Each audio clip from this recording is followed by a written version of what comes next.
what exactly decarbonization is and how it benefits the environment and sustainability. Decarbonization is actually the need of the hour, as the name explains. So we need to remove the carbon dioxide from environment. So in scientific term, like this greenhouse gases leads to heating up the environment and everything. What other benefits do industries get if they take this path of decarbonization and sustainable growth? Test तो यही है कि carbon emission उनका कम हो रहा है and I think overall is becoming cheaper. We face a lot of problems that need technical solutions and R&D. See, what I feel, I think it is all about reaching the students at the right time. So we are not trained to handle interns.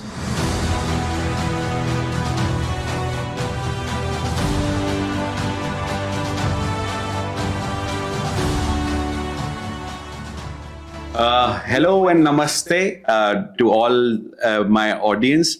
I am Rajiv Dhawan. We have an experience of 15 years with Rollcon in the field of fuel and ash handling systems and primarily biomass handling systems. Today I'm actually excited because I have with me a very dear friend and Professor Dhiraj Mahajan from IIT Ropar. He has a lot of accolades to his name, not only being professor at IIT Ropar, but also a member of CREED, and he has also major contribution in a lot of startup incubation, and he personally takes care of ARIS, which we would talk about in this small podcast. Welcome, Dr. Dhiraj.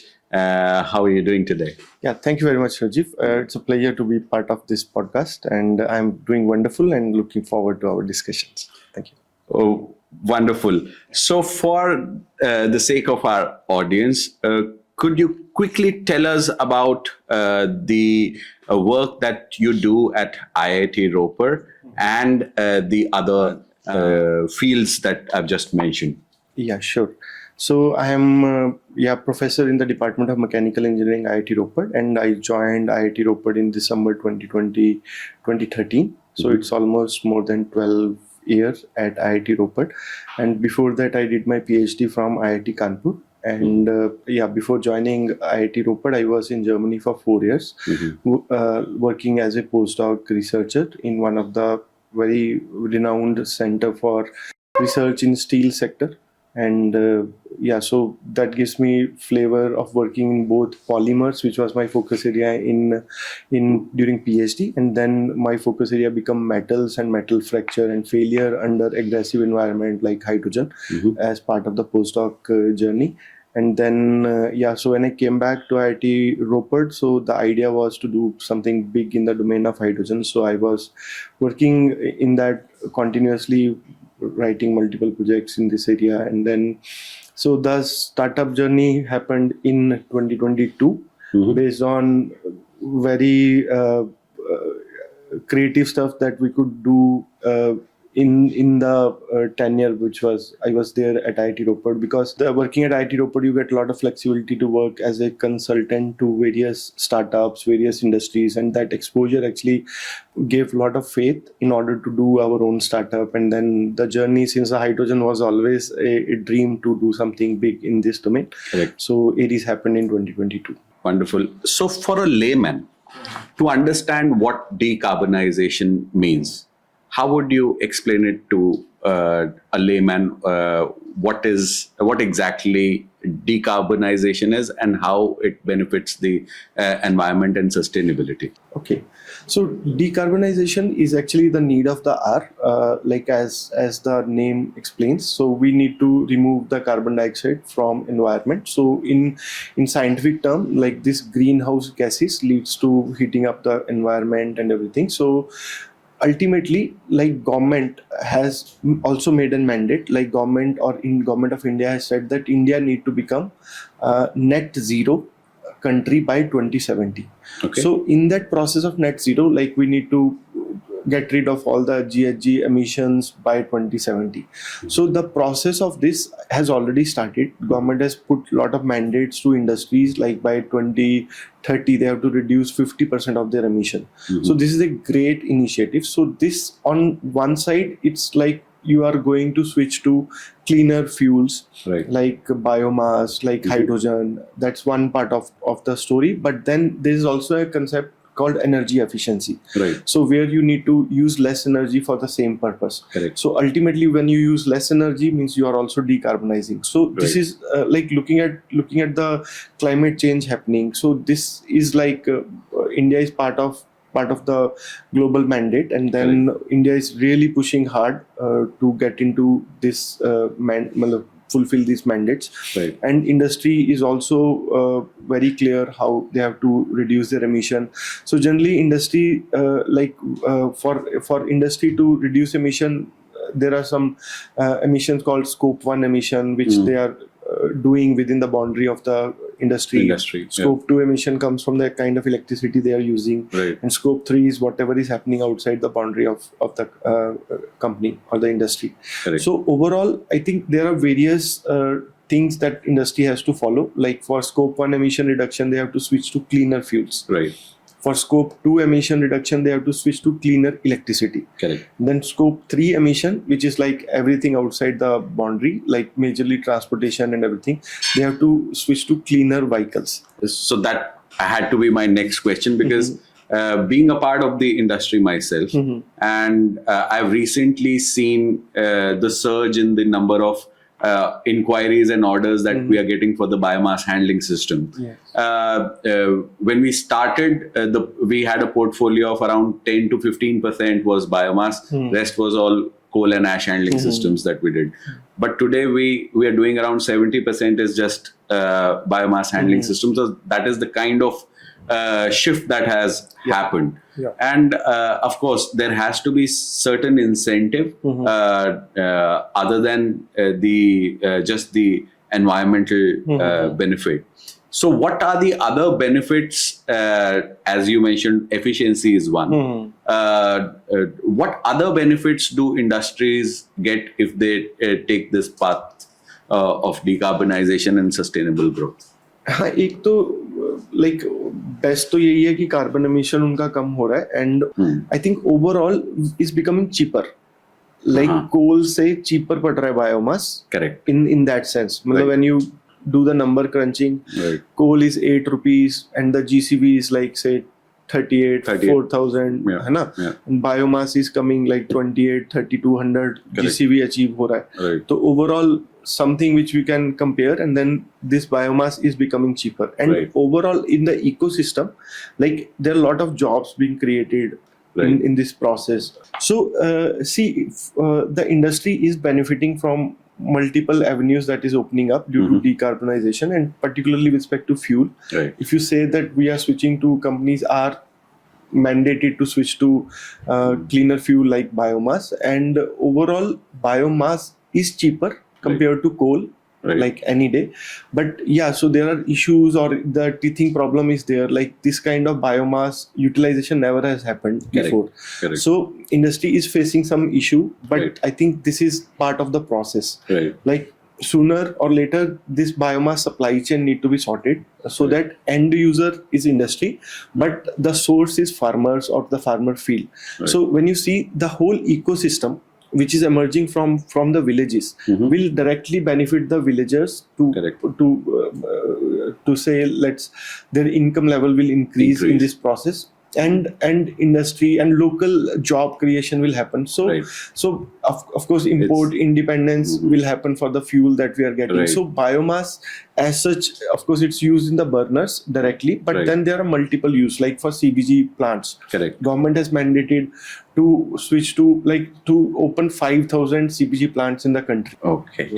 As an industrialist and as someone from the industry, we face a lot of problems that need technical solutions and R&D. And sometimes smaller companies do not have that kind of access to research and development. And also the access to the brilliant minds at premier institutes like IIT. And on the other hand, I also see when I speak to people at IIT or other premier institutes, is that they are looking for problems to be solved. Exactly. So how do you think we can bridge this gap? Yeah, thank you. Very relevant question, and I'm really very passionate about this crunch to be solved. So, see, what I feel, I think it is all about reaching the students at the right time. Right. And IIT curriculum has a major internship role. So, what happens? Like, companies like you who has good problem set to be given. Right. So they don't have a framework where you are nurturing interns. Correct. So this is the story of many small, big industry in India. Right. So we are not trained to handle interns. Right. Whereas all the international companies which are sitting in India, like Google, Microsoft, Right. they are coming with how to handle interns from the international, with the international way. So I'll just give an example, like for IIT Ropar student to like their internship starts after their third year, let's Right. say May.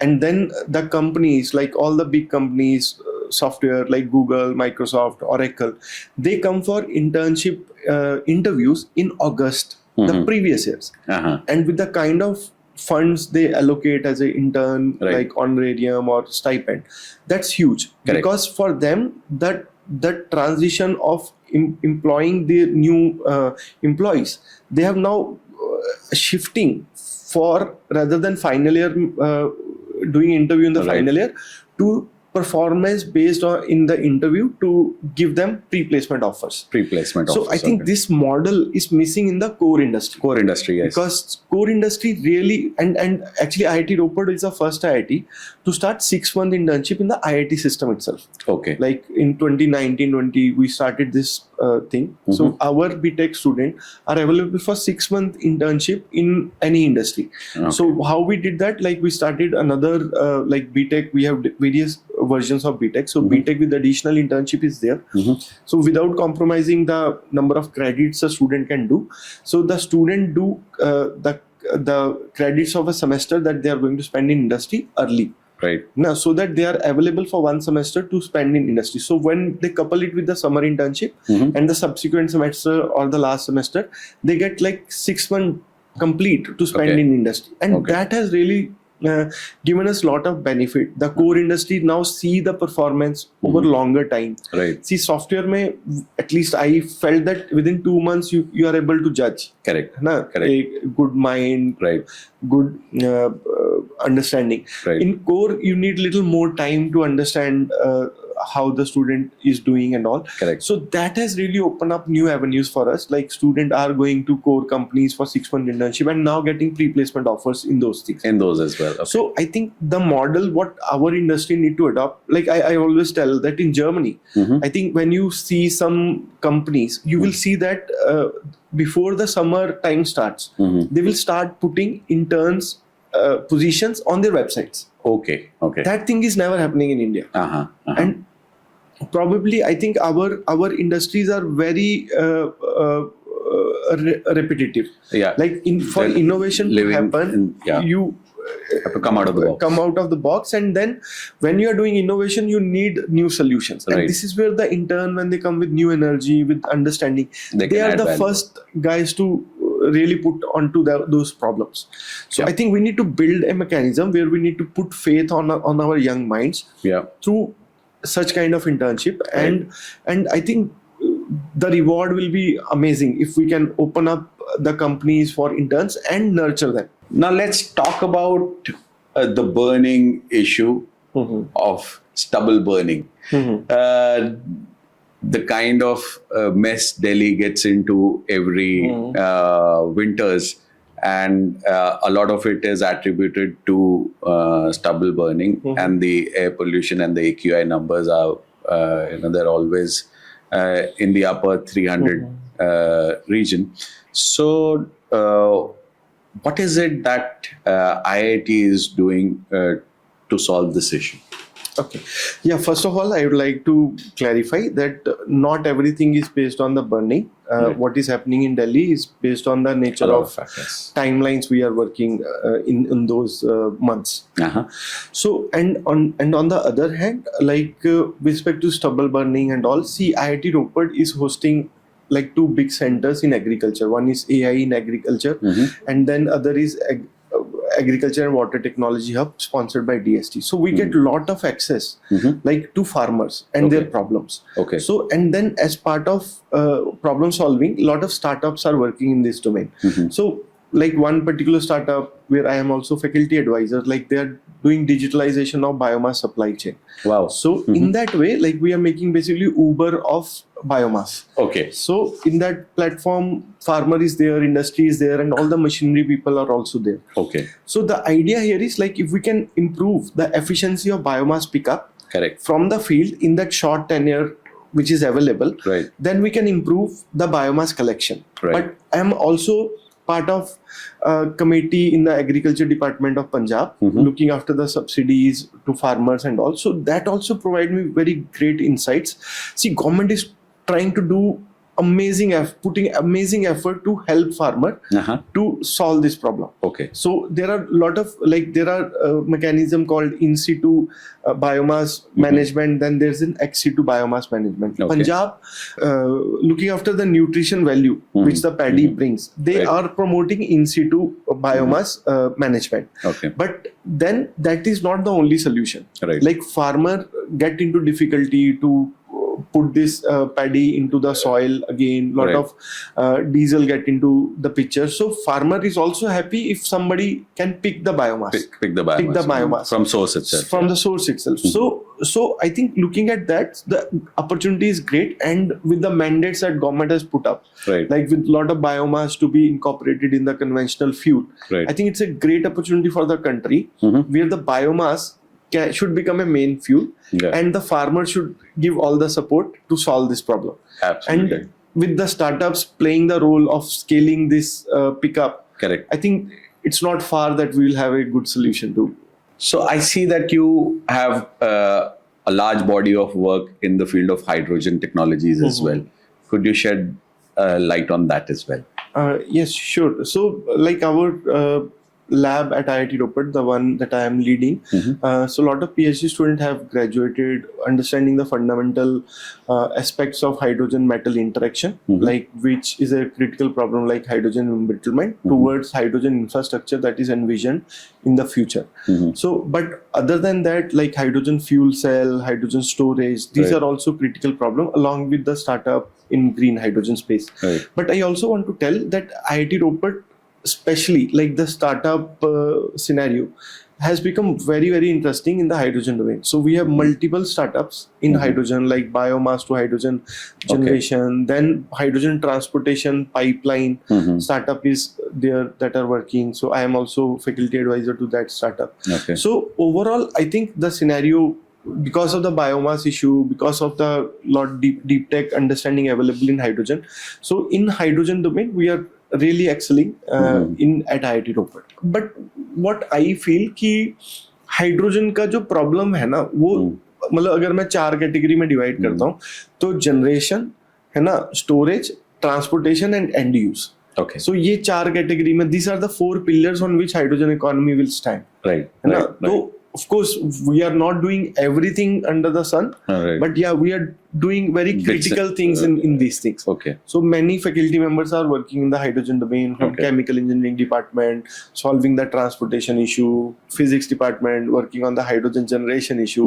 So in that way, I think we are even hydrogen sensors, lot of work is going on. So I think overall the scenario is quite interesting at IIT Ropar, where Okay. we are at the forefront in the hydrogen technology, which we are looking forward to contribute to the country. Wonderful. Thank you so much, Professor Dhiraj Mahajan. It was lovely talking to you. And we got an insight into how things work at IIT and the various initiatives that you personally are involved with and the government backing of it, which was quite enlightening. It was a pleasure talking to you. Thank you so much. Yeah, thank you very much, Rajiv.